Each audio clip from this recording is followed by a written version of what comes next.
Welcome to LOA Today. Walt and Dark Dry Drew here on this Thursday, November 15th, 4 p.m. New York time. That's 1 p.m. Los Angeles time, 9 p.m. London time, 8 a.m. Sydney, Australia time. Hello, Sydney, Australia. We hope you're doing well.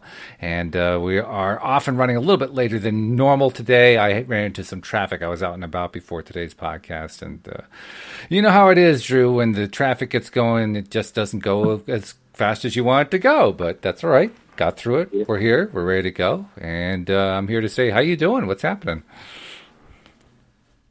I'm doing well. I've been just continuing to try and align each aspect of my life with the path that I feel is right for me. So that's the way to do it, for sure. Yeah, it's a slow burn, because I actually had a conversation with my best friend last night. I hadn't talked to him for a while, and he's in Europe now. He's Eastern Europe. Mm-hmm. And we spent about an hour and a half talking about like different pieces of advice, and then kind of like how simple most advice is when you hear it. Oh yeah. But that the application of it can take years to even begin to really comprehend what it means. Even simple things. Oh, especially simple things. I mean, we're talking about the law of attraction. I've been doing this podcast for 6 years. The law of attraction is one of the most simple concepts in the world, but there are so many different ways to understand and go after it that I'm still doing it 6 years later, and I expect to do it 6 years from now because it's very in-depth. It's simple, but it's in-depth. Yeah, 100%. And that's sort of, he and I were both realizing things about like, wow, it's a lot of this is so, because when you hear it, it makes sense. Like, don't be stingy, like a pretty simple one. Then, like, the actual application of that is like, buy your friend this, or be more willing to take family out or something like that. And so it's sort of all the more far-reaching, the subtle moments and all of that. It kind of builds up over time. Right. That's what I've been looking at. Like, it's just like, and then also I guess the sort of perceptions I have of certain things, and like asking where did I get that idea from, and looking back, like, so someone told me this when I was a child, and whether or not it's true. Yeah. Well, now I can go back and decide. Very true. Yeah, and that's one of the nice things about learning to be a deliberate creator. You learn how you can essentially rewrite your own history, which sounds pretty strange the first time you hear that concept. But it has very practical benefits to do it, because when you change the way you remember your history, it changes the way you feel about your history. And when you change the way you feel about your history, it changes the way you feel about your present, which is really what it's all about anyway. Changing, and getting into that better place where you are right now.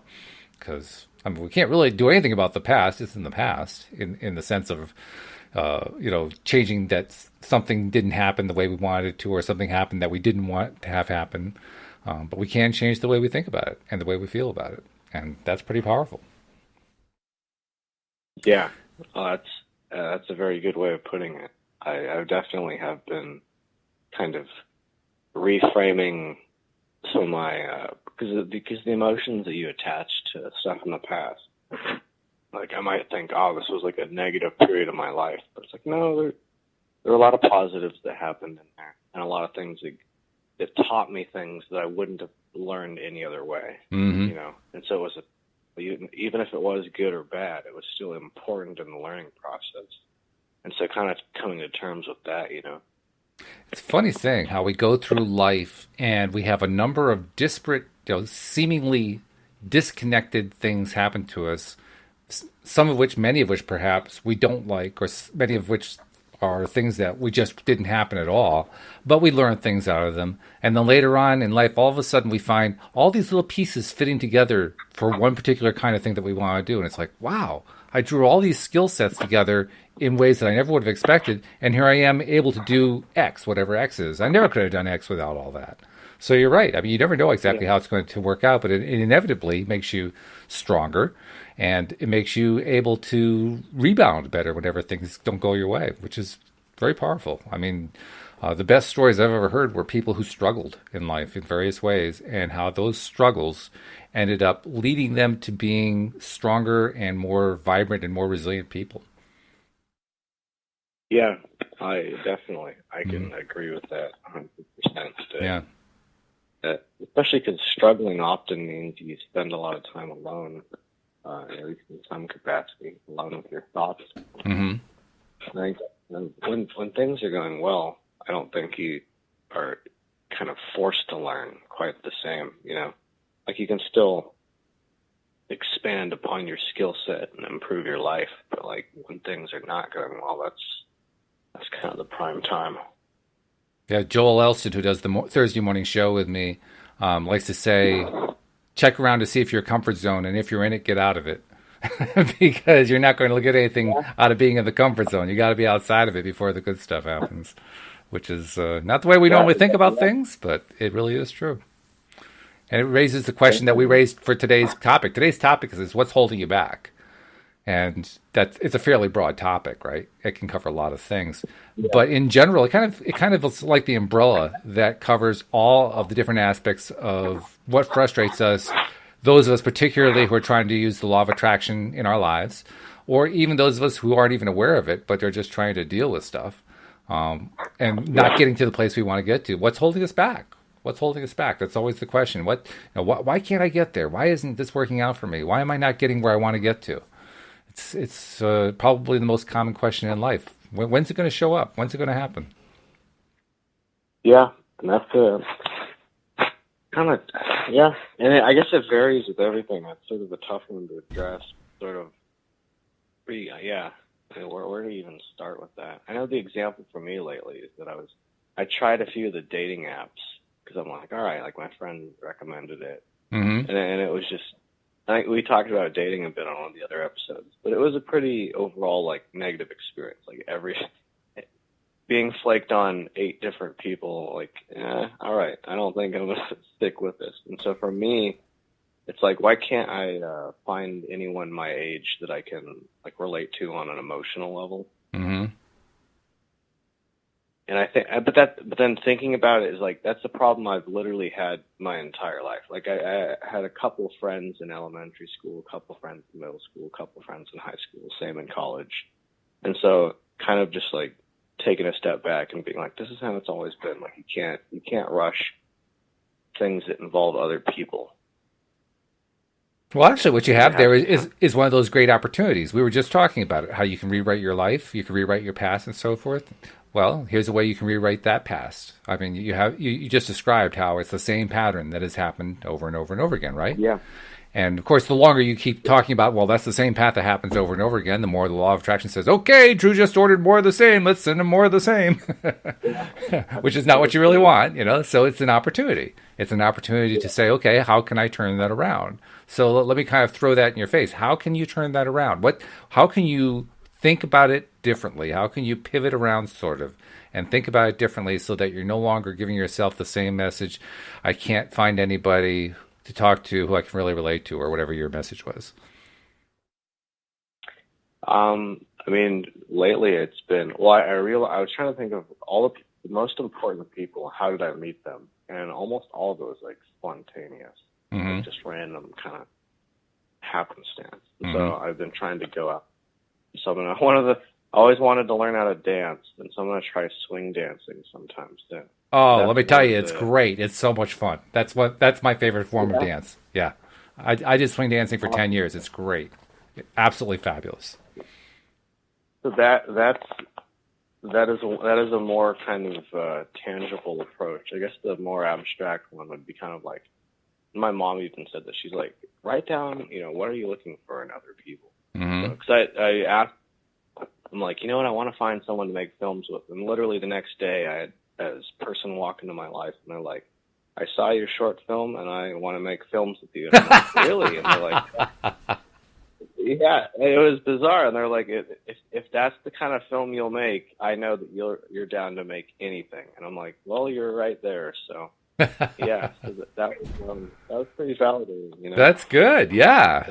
Well, we need those because those are the messages that we get from life that reinforce for us. It really does pay to change our story. It really does change to pay to change the story that we tell ourselves and to tell others. Because look how quick the result was on that.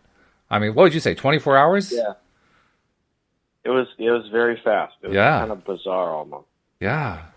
So That's great. but that's also, I had to align myself with that. So it took us 2 years to make this short film, Mm-hmm. and it's only like 13 minutes, I think, Uh-huh. or 11. Wait, cut it down a bunch. I don't know if you ever worked on a film project, but 15 minutes of quality film footage. Yeah, it's a couple and hours editing. at least just to get it started, just to even start working on it. Not counting the re-editing and the reshooting and whatever else you're having to do. Yeah, it's time consuming. Yeah, it was probably 50 to 100 hours to make it, Yeah. the whole thing. Yeah, I believe it. Yeah, so we finally released it because we couldn't find anyone that was interested in like putting it on their website. It's absurdist, but it's like pretty obscene also. Oh, okay. So it's kind of everything that my persona fits in with. But The dark dry Drew. Yeah, yeah, sure.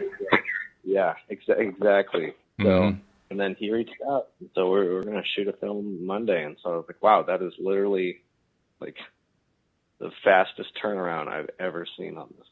So that's pretty cool. There's some other example like that happened recently. I don't remember right now, but yeah, it's just, I guess some things take their time, and then some it's like, Mhm. because you're saying, why isn't this happening right now? I Right. think that yeah, kind of. What are some of the methods you think of, I guess, re-examining your life and all of Well, that kind of. I mean, it obviously depends on where I'm at. Where am I on the emotional scale? If I'm feeling really depressed, I'll take things from a different perspective than I will if I'm feeling okay, but still isn't showing up or whatever. So where am I at emotionally? If I'm in a deep emotional depression or angry or frustrated or, something really kind of on a dark side of the emotions, I'm going to do something to just calm myself first before I even try to attract anything. Before I even try to, think about what it is that I want, I'll just try to get myself into a better feeling place. Because I know I do my worst work when I'm in the bad place. When I'm in that really dark place, that's like the worst. That's the best time to attract the worst, if you get my meaning, right? Because anything that you focus on when you're in that really depressed or dark place is going to be dark and depressed, which means you're going to get more of it. So that's my first priority when I'm there. But if I'm in a better place, I do a lot of things. It depends on what it is, but one of my favorite things to do is mirror exercises, which I think I told you about. Sometimes I just do things that kind of go out to get myself to feel even better than I am. So, like getting out into nature or, taking walks or listening to music that's got positive beat, positive lyrics, positive feel to it. Sometimes it's just talking to somebody who's a close friend who I can count on to carry a positive conversation. Often it's my podcast, doing the podcast episodes with all my co-hosts. I've got great people to talk to every day, twice a day, Monday through Friday. So that's always a good source for me. I actually have a list, believe it or not. Patty Framo, who does the Monday afternoon podcast with me, suggested to me one day that I make a sort of a go-to list in case I am in one of those places where I need an uplift. I need to pick myself up and turn things around a bit, so that I have like a go-to list of things I can do that I know always work for me. And so I did. I put a list together, and I've got 18 things on that list, and one of them is actually encompassing another 22 items. So you add them all up, there's about 48 items on my list, which kind of surprised me because I didn't know that you could actually write down that many. But it's useful to have, and I have it taped to my wall. And if I'm in a dark place, I'll pick one of them. And usually I'll pick a simple one, something that I can do really, really quickly. Like one of the very easiest things I can do is just taking the walk. Because 9 times out of 10, that'll get me into a better feeling place. On the other hand, if I'm trying to be very specific about, there's something I'm going after, something I really want to attract into my life, then that's where I tend to do mirror exercises first. Because the mirror exercise is about getting myself into that good feeling place. And about feeling good about myself. I mean, it's one thing to feel good about where you're at, but it's also another thing to feel good about yourself.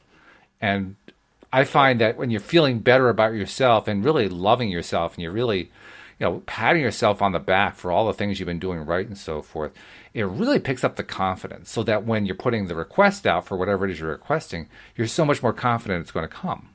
But when you're in the opposite place where you're not feeling really good about yourself, I don't care what you're requesting, you're not going to feel confident about it, right? Because you just don't feel good about yourself. So, yeah, that's one of my favorite things to do for something like that. Yeah, I'll have to make a list like that. So It really pays. I've been doing, yeah, I feel it because I kind of have sort of a list, not quite like that. It's more like a list of all the fun things I can do. That's good. Those are good things to have on the list. Like, what are some of your best things? What if you desperately need to just feel better? Okay, never mind attract something. You just need to feel better. What's one of your favorite go-to things? I blast like a pretty heavy metal, Ah, like basically the heaviest, darkest stuff, and that like stabilizes my mood. really? And then Okay. I'll play like a groovier band, and then that kind of I think we're talking about it kind of like if you're like at 0 to 3 on a scale from like 0 to 10, Yeah. you can't hop from 3 to 10. No, not So really. you got to go. The first thing is to stabilize where you're at. So if you're at 3, listen to something that makes you feel like 3. Mm-hmm. And then I listen to something that's like 4 or 5. And then one thing I like to just do like 50 push-ups, and that'll give me like a boost of energy. Okay, And I then hadn't heard that one. That's a meditate. good one. Yeah, whenever I'm tired, which is like more often than I'd like for my age, I guess, I just drop down and do like 50 push-ups, and then basically, and it doesn't have, you could do any exercise really, but Sure. just enough to kind of get energy. The only problem is if it's at nighttime, then I'm like totally wired for like an hour and a half, But I think that's a pretty fair trade-off. Okay. Otherwise, yeah. Or I don't know if you've read Cormac McCarthy. He wrote The Road, Mm-hmm. The Yeah. Blood Meridian. Yeah. Yeah, No Country. He was like the forerunner of the Beat Generation. Yeah, his writing style is like pretty bleak. Mm-hmm. That's another one that's what I've been realizing lately is I gotta like stabilize my mood. So Mhm. Cormac McCarthy's right. Definitely. Okay. So those are Hey, if they work for you, like, that's the main thing. Knowing what works for you is really the thing because it's not going to be the same for any two people. I mean, you can ask friends and get ideas from them, and they can do the same thing with you. But ultimately, I mean, I found like a lot of people like to meditate. It's just a sit down meditation, and I can't do that. It just doesn't work for me. I can do lie down meditations, I can do walking meditations, but this traditional meditation, I mean, I lose my attention so quickly on that it's crazy. So it just doesn't work for me. Another thing that doesn't work for me are vision boards. I get so bored doing vision boards that I'm just not getting any value out of them. But there are some people vision boards are wonderful for. Some people, doing just straight meditation is wonderful for. So you have to find the ones that work for you, and that's what's good. I'm glad that you found things that work for you, even if they aren't what worked for anybody else. Doesn't matter. Doesn't matter. What matters is it works for you. yeah, that's a good point, and that's kind of what I've been trying to realize lately. Is like Yeah, specifically what works for me. because that's what it's about. One of We ask the question, what's holding you back? But really the question is, what's going to move you forward? And that's what you're yeah, describing. You're yeah, describing what moves you forward. And then when you know that, when you know what picks you up, when you know what your strategy is going to be most effectively applied to get yourself into that better place, and then you do it, especially if you do it regularly, you don't even ask the question anymore, what's holding you back?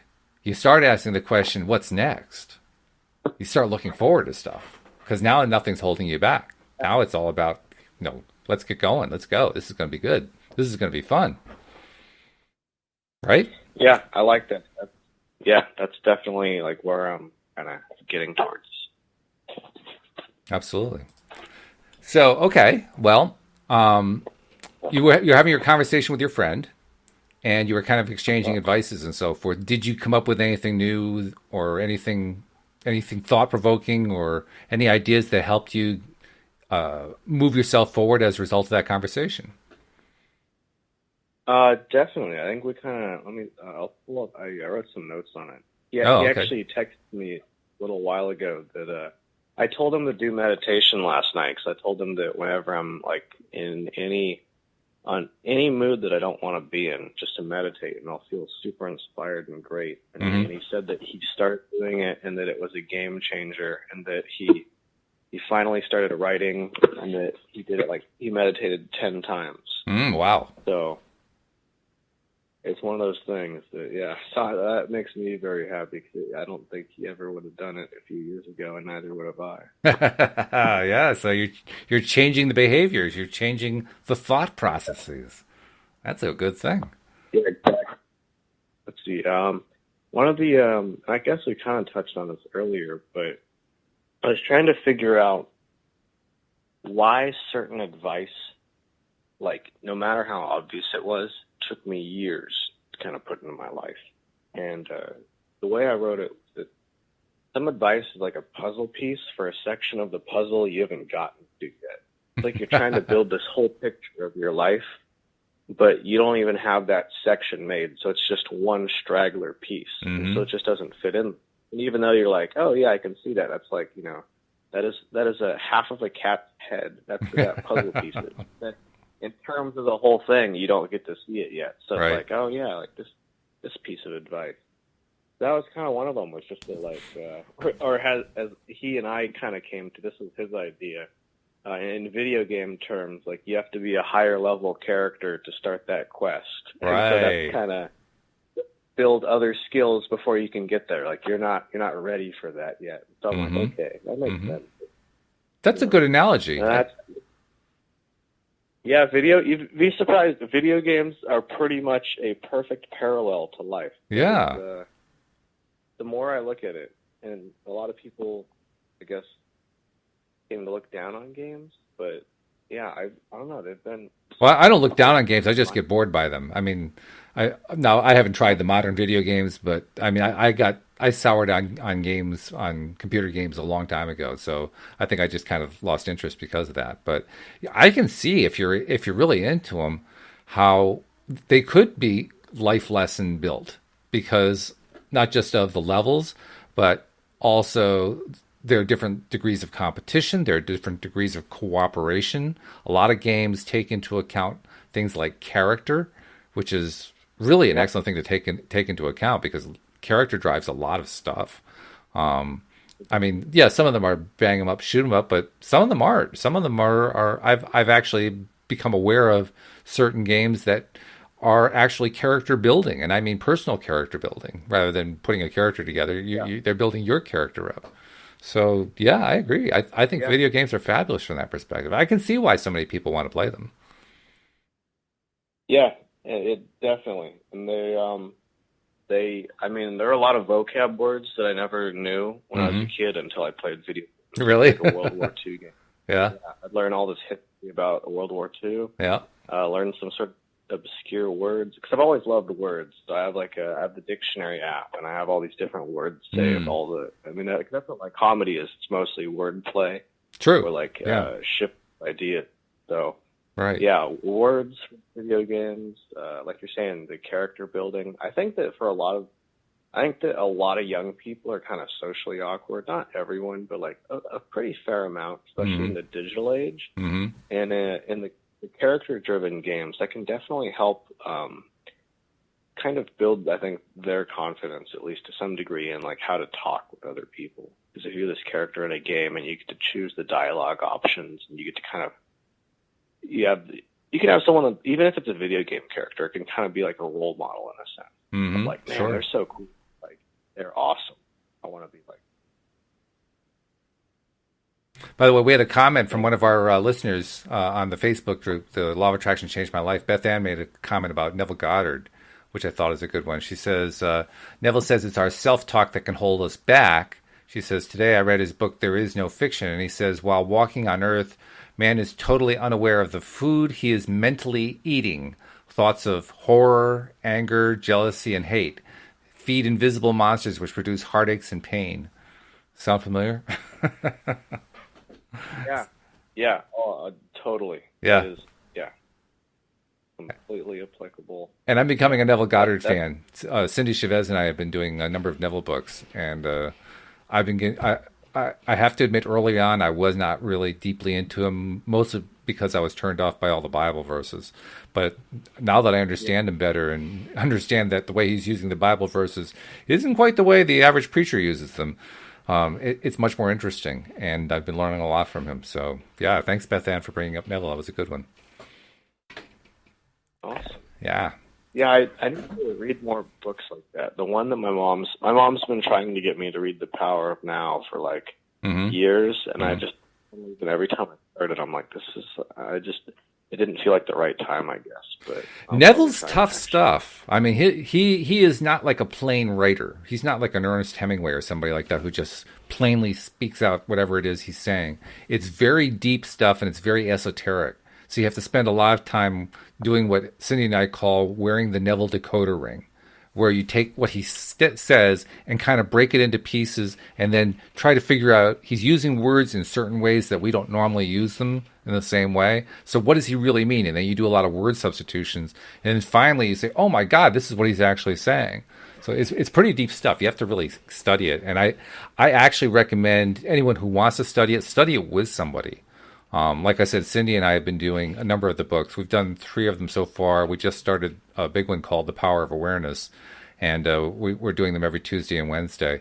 And it really, really helps. Well, first of all, Cindy's read his stuff more than I have anyway, so she's already fairly knowledgeable. But we pick each other up by just picking out stuff. We'll read like a paragraph on the show, and then she'll say, "Well, I think he's talking about this," and I'll pick up another idea, and I'll say, "Yeah, and he's also talking about this." She'll say, "Oh, yeah, you're right. He is talking about that," and we'll start. Well, together we'll kind of piece together what he's saying. Whereas when you read it by yourself, you're on your own. You know, it's all up to you to figure out what all the nuances are. So I really recommend doing it with somebody instead of trying to do it by yourself when you're trying to read Neville. Yeah, I'll ask my mom because she loves those kind of books. Hmm. So Yeah. I'll And listen to some of our podcasts that Cindy and I did too. We've done quite a few of them. You know, eventually, I think we're going to do all his books. Eventually, it's just a question of how much time do we have. yeah, that's right. Oh, and Beth Ann is saying YouTube has an entire library of Neville speeches, which is true. Yeah, YouTube has a lot. There are also websites of Neville stuff. All of his books are published on websites. You can actually listen to an audiobook version of each chapter on the websites too. So you've got that. But she's right. You can find a bunch of them of the actual speeches on YouTube. And she says, oh, she says more. She says, they've really helped me to understand his interpretation of the Bible. Yep. I've been studying him ever since I learned of your podcast. Oh, good. And in just a few weeks, I feel a wonderful shift in my perspective. Well, good for you, Beth Ann. That's fabulous. Terrific. Well done. All right. Well, it's nice. We I'll have to tell appreciate all Cindy the. that. Yeah, Cindy's got to know that that we've had that influence. She's going to love that. So that's good. Um, where were we taking? Oh, I know what it was. You were talking about how Neville was a little bit not you weren't quite ready for Neville, and that's why I went. Well, the book I mentioned is Eckhart Tolle, but Oh, Eckhart Tolle. Well, yeah, he's another one. Yeah. Which one? Power of that's Now, he or wrote. which one? Yeah, Eckhart Tolle wrote The Power of Now. It's Power the of same Now. kind of thing though, where it's like Yeah.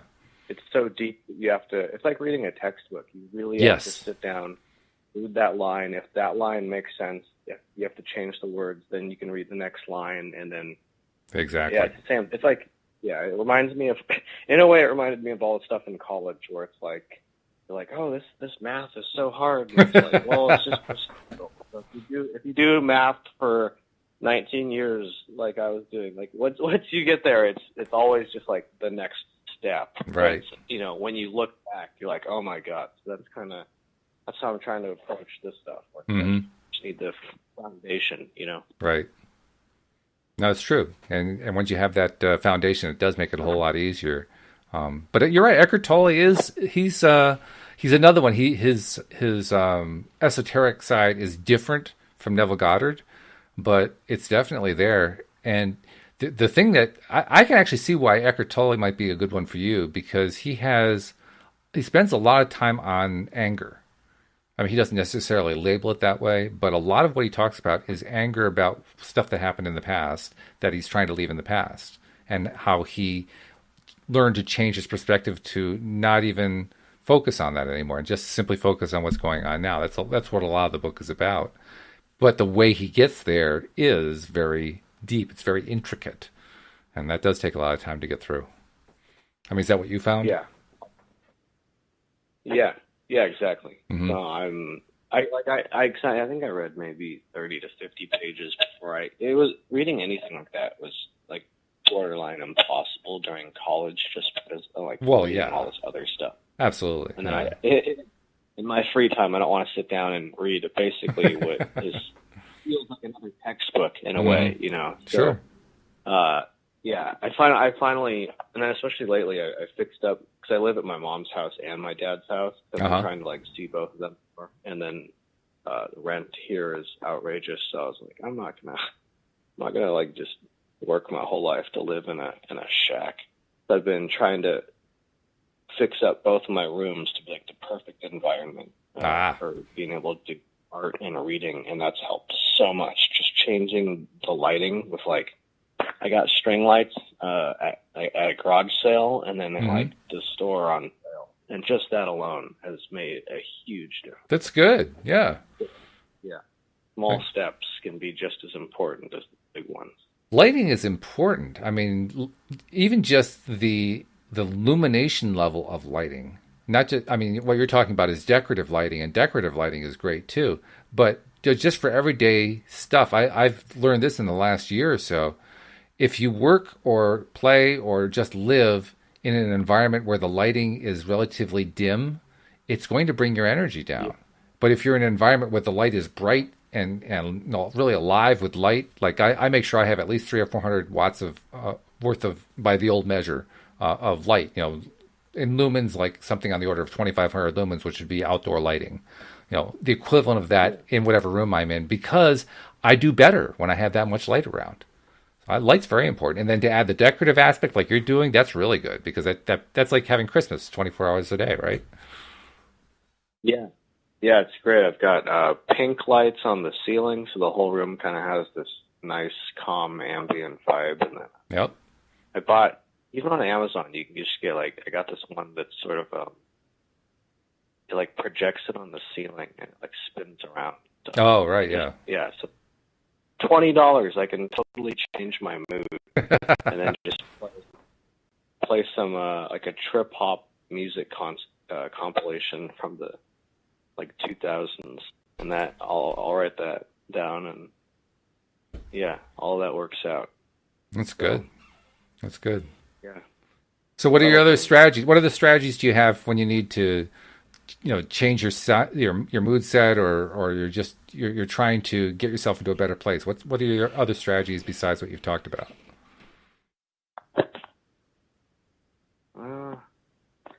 One of them, you know, if the timing's right, is honestly just to go to sleep. Sure. I found that kind of just sort of like checking out without, you know, without drugs or alcohol. Right. You know, you don't want to find unhealthy way to be able to zone out. But right. Yeah, just sleeping. Which is kind of like one of the, I guess, more obvious ones. But it took me a while to be like, just gonna, you know, I gotta just go to sleep. Yeah, sleep is a reset. That's exactly what it is. It's resetting your mind. Exactly. It's resetting your mood. It's resetting your day. And actually, the good thing about sleep too is if you can be mindful about it, as they say, you try to go as you're getting ready to go to sleep. You try to focus on how what went well with your day, or what you want to go well with the next day. In other words, you try to bring the positive stuff into your conscious mindset, and then that sets the tone for your sleep. And then when you wake up, first thing you do is you try to focus again on the positive side of what's going on, so that you're setting your new day.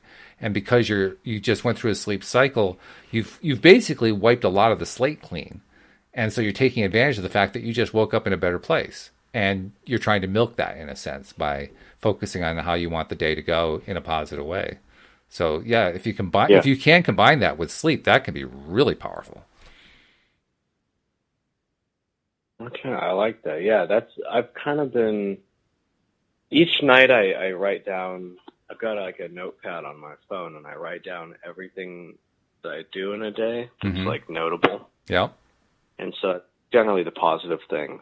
Good. And then the downside is that I'll get too excited sometimes, and then I can't go to sleep, which is like most of the time actually that I'm like, oh my gosh, I'm so excited to work on this. Can I just work on it? Because I've always been like a night owl. Like last night I was up till like 5 a.m. because I just couldn't sleep. I was like thinking about or shooting this film, and I'm working on like 12 different screenplays and all this stuff, and it all comes at once, right before I'm trying. Like during the day, I'm not that inspired, but then right before I go to sleep, it's like, hey, all of these amazing things. And I'm like, oh my gosh, and I'm probably tired, and yeah. So getting that balance, I guess. Maybe if I do that. Well, the first question is, do you want to sleep? I mean, from what you're describing, it almost sounds like you don't really want to sleep. Do you want to sleep during that time when you're getting those reams of ideas? No, that's the problem is I've never had a sleep schedule since middle school. Mm-hmm. So my entire life is the feeling of jet lag. Mm-hmm. But I ride out inspiration when it comes, and at nighttime I'm always able to write better, to draw better, to do like everything better. Mm-hmm. I'm assuming because there's people awake. I don't know.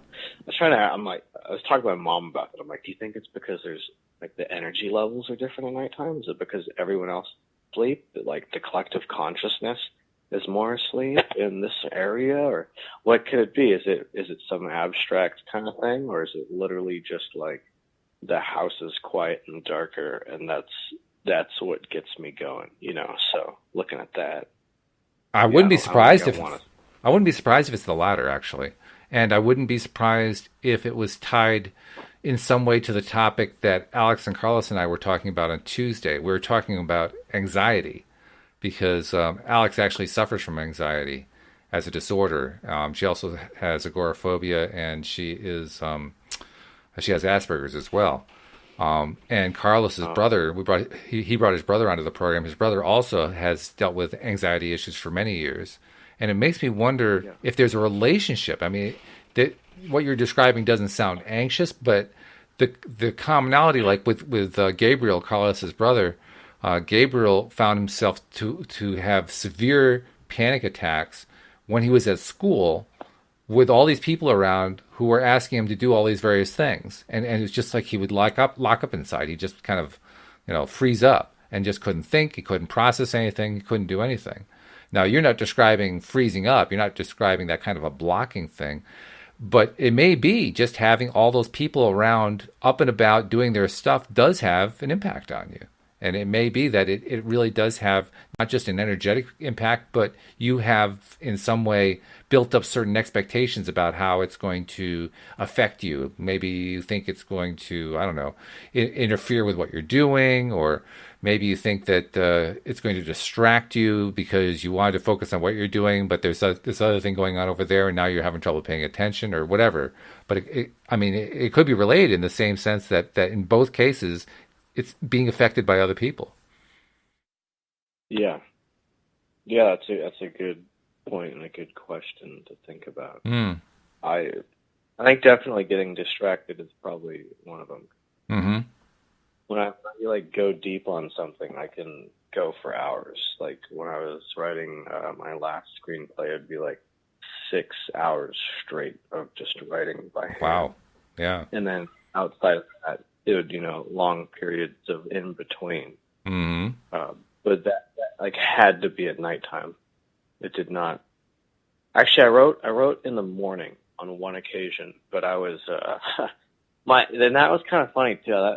I don't know if that would be the law of attraction necessarily, but I'd been wanting to write the screenplay. It was kind of like me coping with a bunch of different bad things all at once. Mm-hmm.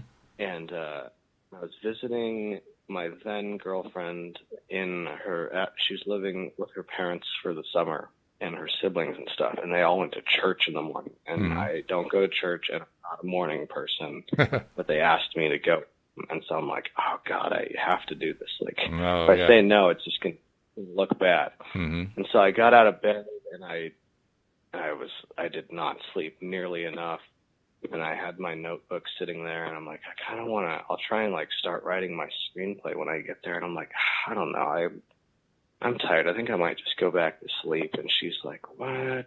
She's like, this is going to mean so much to my parents. And then out of nowhere, there's a giant spider on my shoulder, and it runs across my arm. And I like just jump up and fling this spider off. Wow. And right after that, I had all this adrenaline coursing through me. I'm like, you know what? We're going to church. And I started writing the screenplay. So if you ever see my film in the theater, you can thank that spider as much as you can thank me. Oh, that's funny. Yeah. Well, apparently you got exactly what you needed at that moment in time. Even though you really didn't want to go, you'd put out there, I got to find some way to get up and go. And the universe said, okay, here you go. One spider, made to order. Yep, that's right. So it was bizarre.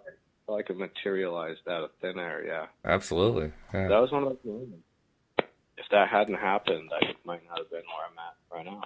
So, yeah. Yeah, So right. Reading there's some joke about it online, one of those like the Onion news things. It was about a lot of people dying because they fail to read the omens correctly. And I thought it was kind of a funny idea that there probably are, we can, and omens is kind of one of those things, whether or not it's true, it's like, oh, whatever, but just kind of picking up on small things in your life where you're like, maybe I should do that. Just getting whatever it takes to help boost you in the right direction, Well, if it helps you to get going on what you want to do, then, more power to you on something like that. The thing I like to remember about signs and stuff like that, we tend to, as human beings, we tend to think that a sign is a portent of something to come. What we forget is that signs are always indications of where we've been. A sign is actually born out of some kind of past experience, and it's coming together in the form of the sign. And does that mean that that it's impossible for it to come true in the future? No. I mean, if you focus on something, it's going to come true because you're focusing on it. But the thing to remember is why the sign was there. The sign wasn't there because it's an omen saying this is what's coming. The sign was there because you were already focused on this in some way in the past. You already manifested this. It was already part of your life in some way. And the sign is saying, this is a thing for you. Here it is. Oh, I really like that. I never thought of it in that way. That's interesting. It takes a lot of the stigma away, a lot of the angst that people often have with signs. Because you see it often in the groups. You see people posting things like, "Oh, I just saw 111222333. What does it mean?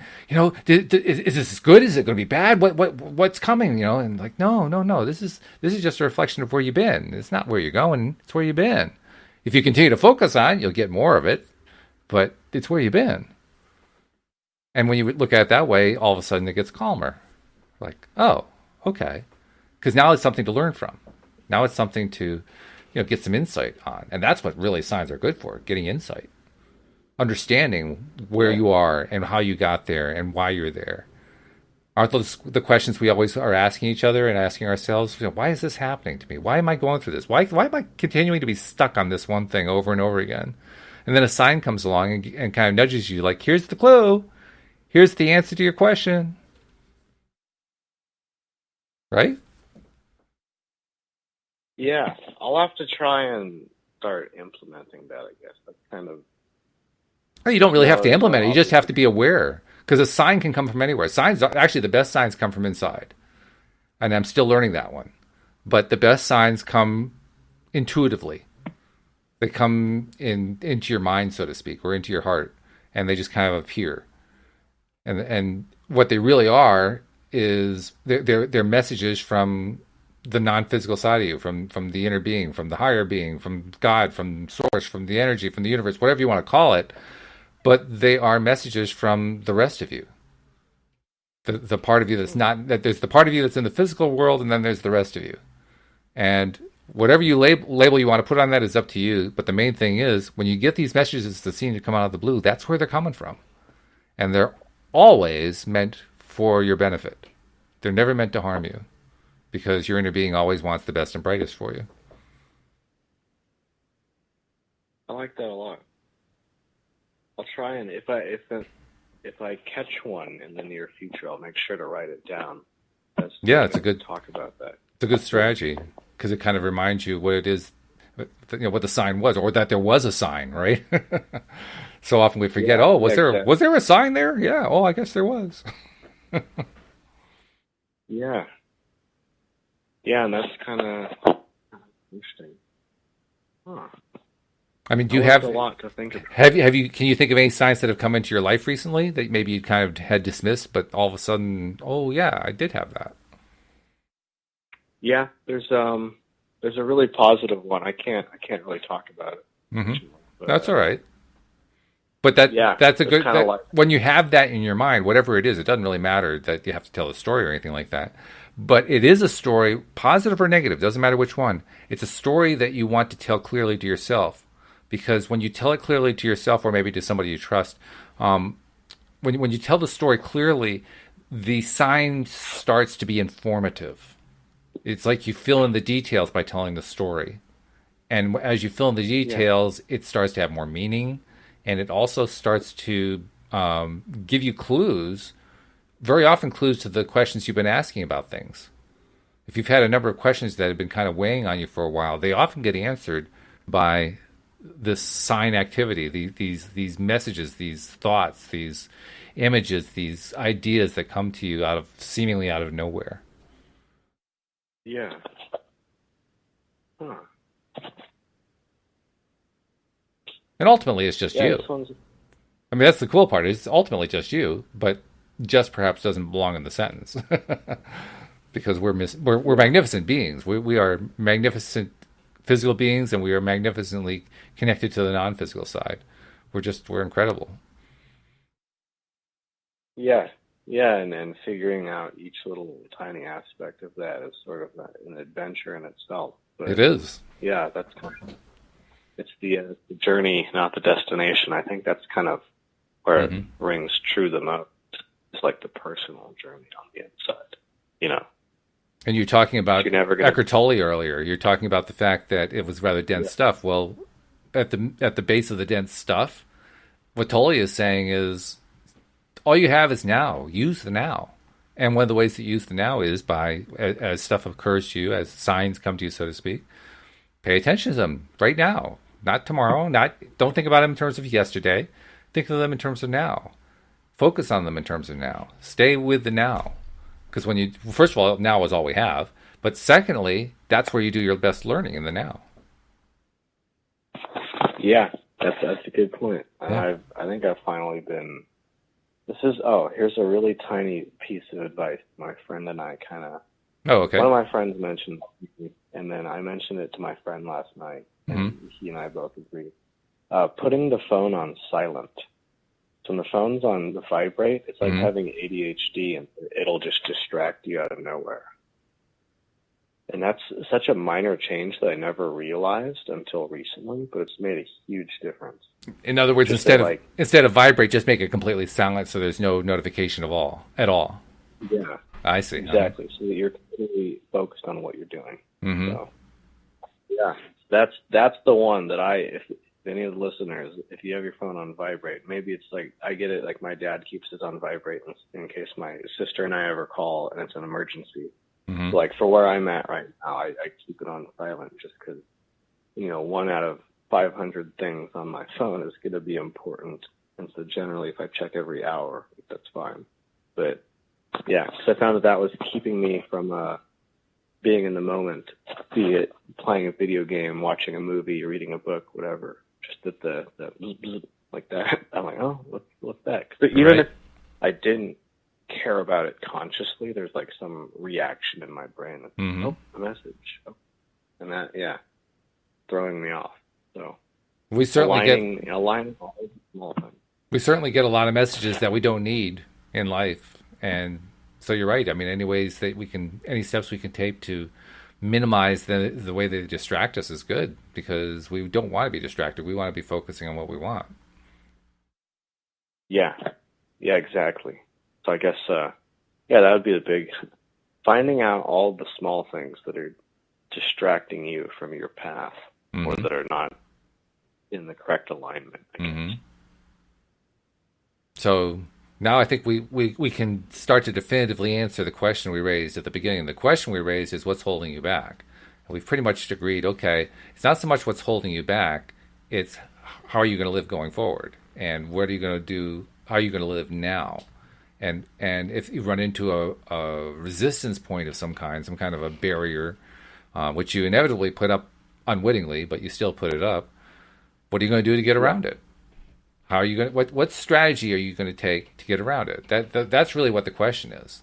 And we've identified a number of different ways to attack it, including getting yourself into a better feeling place, having a go-to list of things to do that do feel better, that help you enjoy the now more than you did a moment ago, and just some more miscellaneous ideas like the one you shared about how if you get rid of those little distractions, once they're out of the way, almost turn your life into a more meditative state. And meditation is really good for you. Meditation is how you clear the head. It's how you get back into balance, into alignment. So, anything that helps you along that line is going to be good. So this has been good. Yeah, lots to think about over the next entire life. The entire life, right?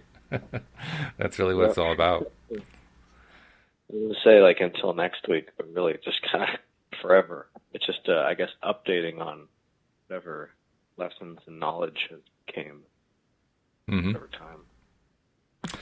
Well, we have a few minutes left, and I want to make sure I get our messages in. So let me do that before we run out of time completely. First one, and most important of all, is if you are not yet a subscriber, what are you waiting for? I mean, come on. We have all these great discussions we're doing every single day, twice daily, Monday through Friday, and once again on Sunday. And they all come streaming to your smartphone every day that they get published automatically so that you can listen to them whenever you're ready. And they're on a variety of topics that they all touch upon law of attraction, but they're really all about life, various aspects of life. And you can pick and choose which ones to listen to. You can stream them all together. You can go crazy, just binge listening to all of them, whatever you want. But the point is, have them at your fingertips because then you're getting your daily dose whenever you need your daily dose of happy. And subscribing is really easy if you haven't figured out how to do it. We've got links in most of the places where we're posting the podcast. We also, if you can't find the link in the description, just go to the homepage of our website, loatoday.net. You'll find links there for Android users, for iPhone and iPad users, and it's just walking you through the steps after that.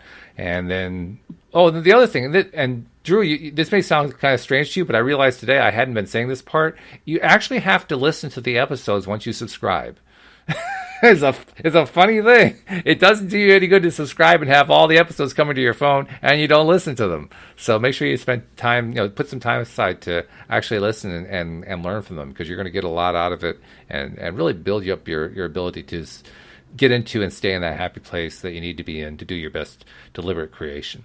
And then once you've been listening, share the fact that you've been doing it on your favorite social media channels. Whatever one you use, if you're an Instagrammer, Facebook, Twitter, whatever, post that you've been listening to loatoday.net. That not only helps get the word out, it helps to lift the vibration of all the listeners who find out about it, because that's my goal. I think that's our goal as podcasters. We want to help more and more people get their daily dose of happy so they can get to that higher vibration level. So subscribe, share, be part of it. We appreciate all the listeners who are there. And we appreciate you continuing to come back over and over again. So now all we got to do, Drew, is we got to figure out what our topic's going to be for next week. Gosh, I'm sure we'll figure it out by then. But I mean, I'm sure there's plenty more to dig where we've been digging thus far.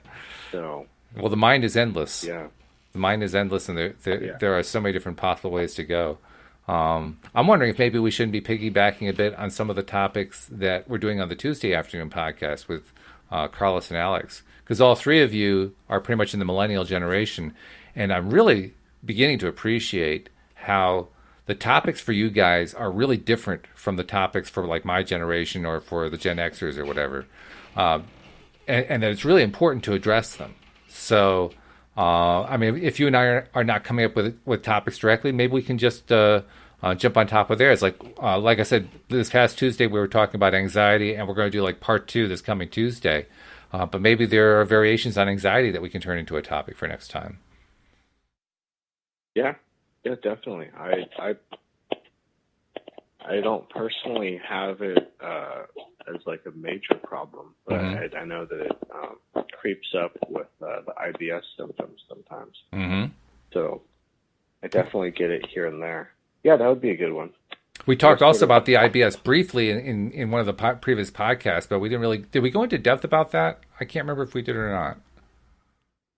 I don't remember how in depth it was, but I can always talk about more. Always stumbling upon more ideas. Mm-hmm. So, yep. Yeah. Because I think that's really what we need to do. The more that we can touch on topics that are, I mean, I don't want to be stereotypical about it, but there are topics that are more meaningful to your generation than to other generations, and I really want to start bringing those out. So the more that we can do to do that, I mean, I know that more listeners will be appreciative. I'll be appreciative, and my appreciation is based on the idea that I want this to be a podcast that reaches all generations, not just my generation, not just the generation that followed mine, all generations, because the topic is universal. So it should be universal. It should be appealing to everybody. And so I'm going to count on you. I need you to help develop the topic line for the millennial generation because, hey, that's your generation. Yeah. Yeah, and that's, I guess some of the main things that I've noticed would be like, for instance, there's a lack of role models and a clear path. Because if you go back 100 years ago, there were a lot less career options. You kind of had like, okay, what are you going to be? Are you going to be a businessman? Are you going to be a doctor? Are you going to go to war? Like there's certain options. But nowadays it's, where do you go? And then even, because my friends and I have talked about this, when you graduate college, most of the entry-level jobs request like, years of work experience and all these different skill sets. And I've been told to just apply anyway, because that apparently the prereqs scare people off. Yeah.